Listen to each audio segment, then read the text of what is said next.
मला असं वाटतं हे मिळणारे सगळे प्रतिसाद पाहिल्यानंतर आता आमच्या जुन्या मित्रांनी आणि नेत्यांनी जरा पुनर्विचार करायला पाहिजे। नाही पुनर्विचार झाला तर निदान थांबायला पाहिजे, बोलायला तरी नको।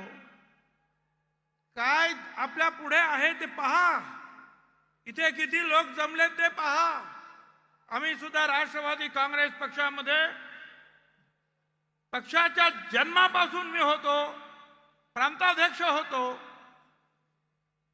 जरूर सुरुवातीच्या काही काळामध्ये प्रचंड मेळावे सुद्धा झाले, परंतु एवढ्या थोड्या वेळामध्ये बाजूला निघून सुद्धा अजितदादा पवार यांच्या नेतृत्वाखाली जे संघटन होत आहे, महिलांचं, पुरुषांचं, युवकांचं,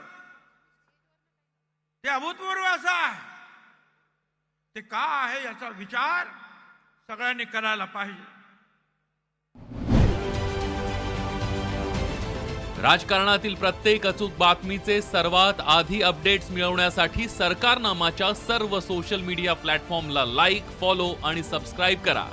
तसंच सर्व नोटिफिकेशनसाठी बेल आयकॉन प्रेस करायला विसरू नका।